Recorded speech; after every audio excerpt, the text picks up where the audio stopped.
Hello, beautiful souls. How are you guys doing? We are live. Okay, I can see we're live. Hi, everyone. How's everyone doing? I hope you guys are doing well. I can see some people coming in. Great. I invite you, as you're coming in, to join me with a cup of coffee or whatever your favorite drink is. And we're going to jump straight into a topic that I know maybe a lot of you have read a little bit about. It's something that a lot of coaches are doing now, focusing on, and it is the topic of burnout. Burnout, it's very real. Hi guys.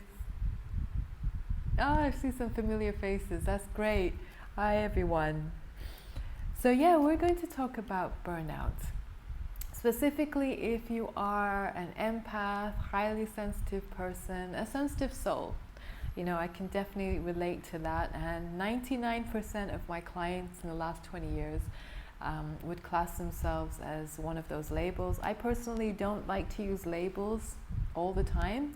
I do use the word empath a lot, but sometimes it does, build a lot of confusion. What's the difference between an empath, highly sensitive person, etc., etc.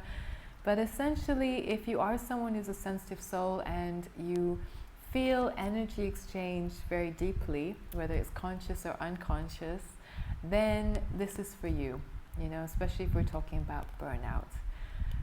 So yeah, we're going to explore that topic. So as everyone's coming in, as I said to everyone before, bring your favorite cup of tea, coffee, whatever it is that you like, and let's talk about this topic a little bit. I'm actually in the therapy room at the moment, so if you hear the fan, it's because it's a really hot day, and I just need some of that fresh air while I'm getting into this topic so that I don't get distracted.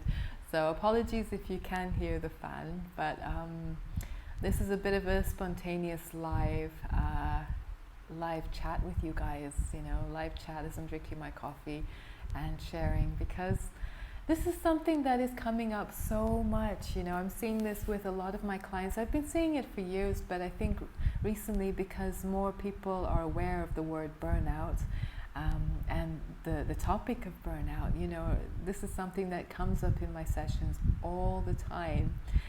And because a lot of my clients are sensitive souls, it's very interesting to see how, the information out there is different.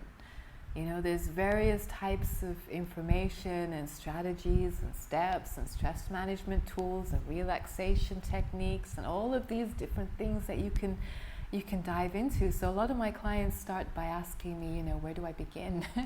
Where do I begin? Because I just don't know how to firstly to understand why I'm in burnout, and also to find the tools that are going to work with for me specifically. And this is such a good question. These are very important questions, because if we want to really heal from burnout and not return back to the same cycles, this is a key thing that always happens. If we find the right tools, hopefully we don't return back to those cycles again. And even with myself in my past, and even up to a few years ago, I returned back to the same cycle of burnout because I wasn't using the right tools specifically for my energy. And if you are a sensitive soul, it is all about energy management. We can focus a lot on all the things around us that is causing burnout, but if we don't have that understanding about how we're working with our own internal energy and how our energy exchanges are, this is why a lot of us go into these cycles of burnout throughout our life. And sometimes it's not very obvious why. If you're a sensitive soul, you'll probably relate to that. Even the most simplest things that might not seem stressful, someone might see something and think, oh, there's nothing wrong with that. How come you're getting so worked up, or how come you're feeling so heavy inside because of that? But for you, it's very real. It's very real, and it might not be an obvious thing. I have a funny example of this, actually.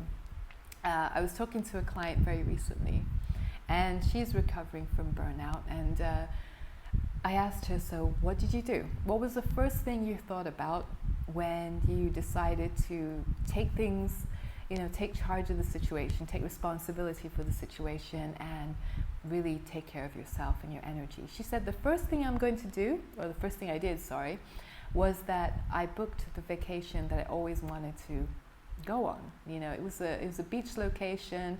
It was somewhere that she always wanted to go alone, but she never gave herself enough time, and work always got in the way, and all these things came up. But she said, finally, I decided to book that perfect vacation holiday for me on the beach. So I said, okay, that's great. What happened? And she gave me a really symbolic experience, because I know a lot of you out there watching this can relate. She was on this beach, the perfect beach. Everything seemed perfect. Nothing seemed stressful. Nothing seemed on an obvious level, on a physical obvious level, as a trigger for stress in any way, because it just looked all beautiful. And she decided, as soon as she walked on the beach, she unpacked her stuff, she found a nice location, unpacking her stuff, stayed there for about half an hour, and for some reason something just didn't feel right. She stayed there for a while, I think it was half an hour or something like that, and she said something just did not feel right. She was just sitting there, and she was trying to unwind and do all her breathing exercises and all of these little tools, but inside of her, something was just brewing, and I know if you're a sensitive soul, you probably have that feeling sometimes where something just doesn't feel right. So I asked her, okay, so what happened? If something's not feeling right, what did you do? What was the next thing that you did? And she said, well, the next thing I did was I packed up all my stuff, even though it was a hassle to pack it all in the bag and the beach umbrella, blah, blah, blah. And I decided I'm going to trust my intuition. I'm going to walk around this beach, and it was a big beach. It wasn't a small beach, it was quite a big beach. And I'm going to use my intuition, which I think is great, intuition, ding, ding. This is, an amazing tool for energy management, using your intuition. And walk around, and I'm going to find a spot that really feels right for me. So she spent a good amount of time walking up and down that beach until finally she said there was this one spot, again for no obvious reason, it just felt right. It felt right, and she decided to trust her intuition. She sat down, she again unpacked all her stuff, her towel, all the stuff that you bring to the beach sometimes. And she sat there and she said, you know what, it was one of the best decisions that I did on that day, was to trust my intuition. And for me, that is such an obvious example of being a sensitive soul and feeling our energy exchanges in a good way sometimes, and in this case in a way that maybe drained us in some way, and not having a logical explanation for it. It's just that feeling within. Something in that environment, something in the energy around just didn't feel good. And if you are a sensitive soul, you feel those subtle realms on a much more deeper level. You feel it. There's no logical explanation sometimes. And maybe this is one of the barriers that stops us from understanding our own energy, is because we want a logical explanation for why this spot on the beach didn't feel right. Maybe it was this, maybe it was that, going through all these logical explanations, but sometimes it's just, you just feel it or you don't, and each and every one of us will have their own experience of this in at least one time in their life, maybe even recently, so I'll ask you a question now. Just take a moment to think about this. When was the last time something didn't feel right? It might even feel draining for your energy, and you did not really understand why. There wasn't any logical explanation. Take a moment to think about that while I take a drink from take a sip. You can write this down as a journal exercise as well, so if you have a pen and paper with you, I invite you to do that. So really take a moment to think about that. I know for me, And I like to share my own personal stuff, so you get to know a little bit about who I am as well. Um, for me, even just buying this drink today, I walked into a coffee shop nearby the therapy room, and it looked really nice, but the energy was just not right. And it's, for whatever reason, I don't know. I think the lady behind the counter was in a really foul mood. We all have our ups and downs, but for whatever reason, it didn't feel right. So I decided in that moment, I'm gonna trust my instinct on this, and today I'm gonna skip on that coffee shop and I go to another one across the road. And it felt good. So I bought my drink, and here I am in my therapy room sharing with you guys on this spontaneous live. So you never know. You see, you never know where something leads to something else. And that's about our intuition. And this is one of the first tips I'm going to give you to understand your own energy, so that you can avoid the buildup of burnout. Because when we trust our intuition, we also start to understand what's good for us and our energy and what isn't. And when we work with energy management, it's coming from within. It's not necessarily what's always around us. It's how we personally work with our own energy. So trust your intuition and start thinking about times in your life where you didn't trust your intuition, and times in your life where maybe you did trust your intuition and you went, you see, I knew that was why I had to do this, even if at the time it just didn't make any sense. It's just one of those things. So intuition is the first step. What's the second step? The second step is, what you can do is really work with your moon.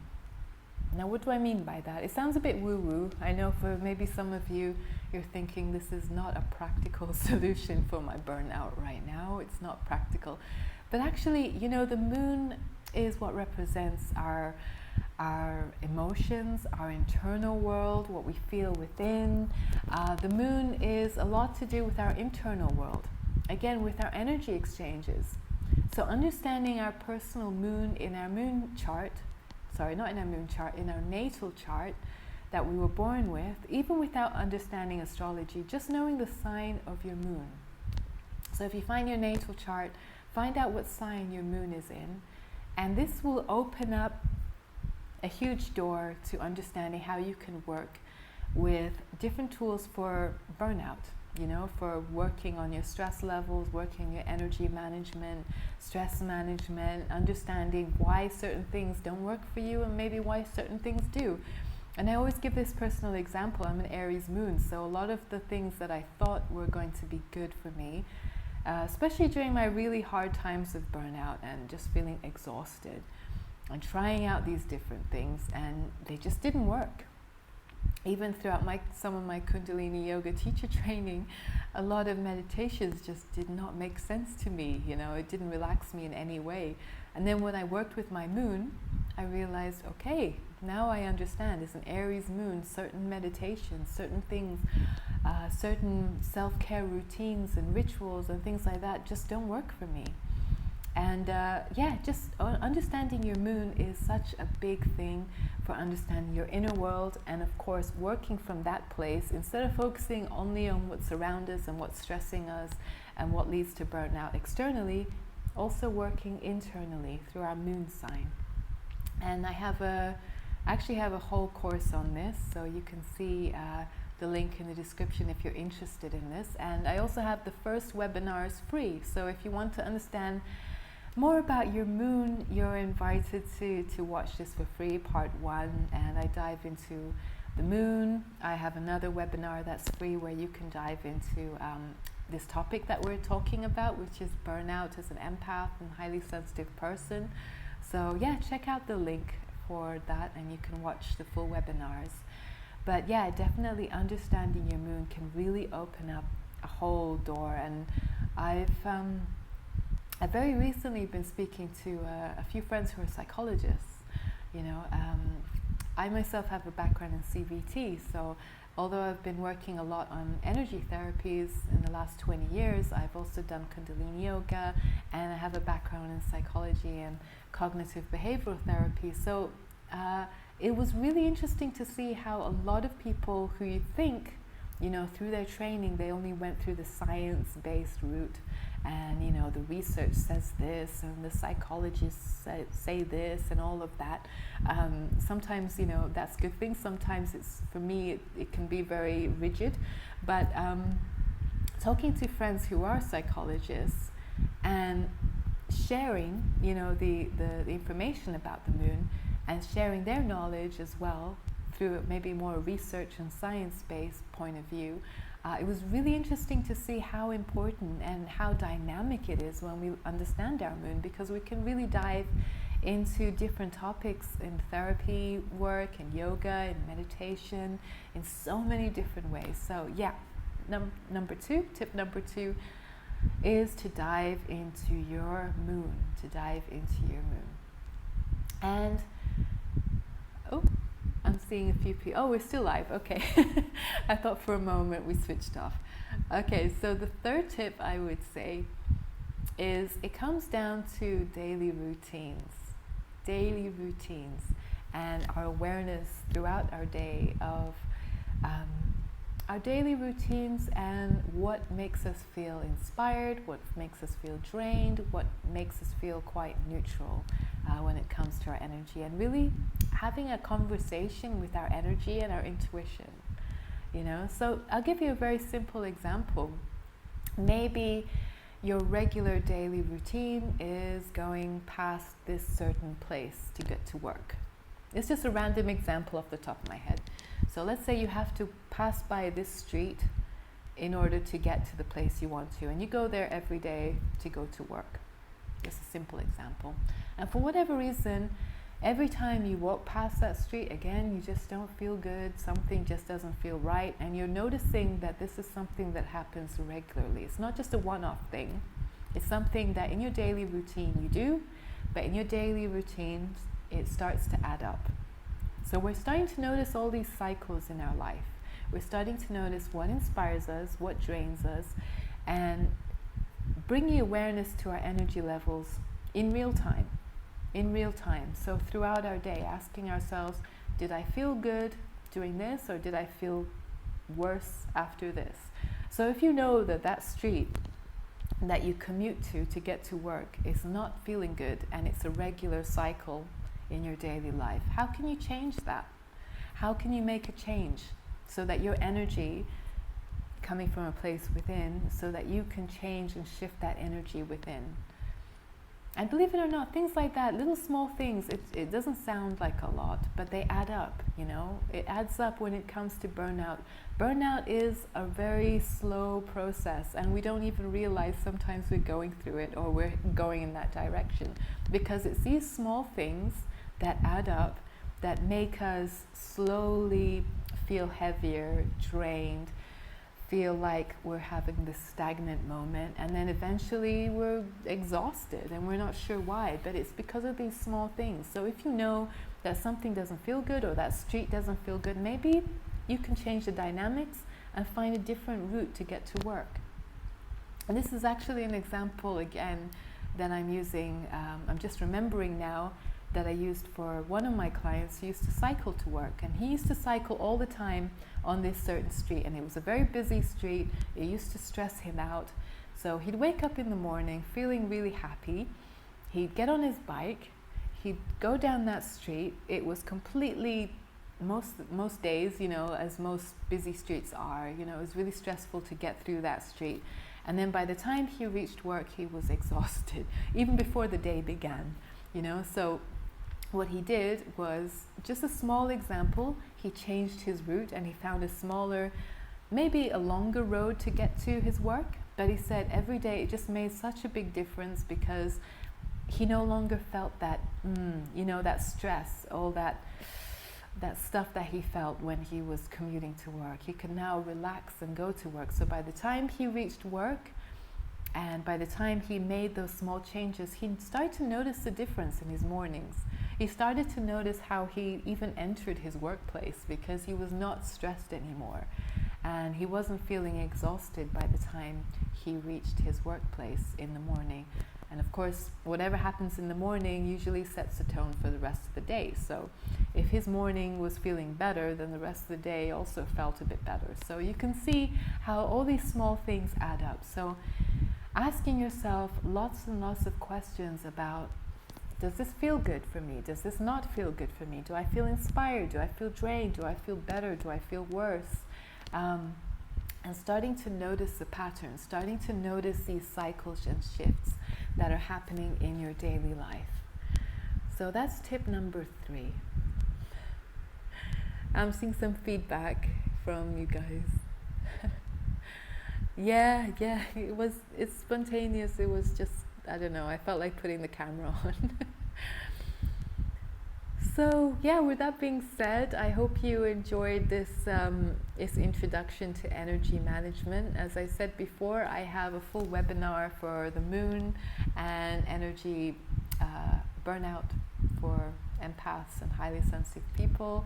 Totally free. You can see part 1 of both of these courses in the link, and it will hopefully go into much more detail about some stuff that you can work on, some journal exercises, and why this is a really important topic when it comes to burnout, especially if you are a sensitive soul.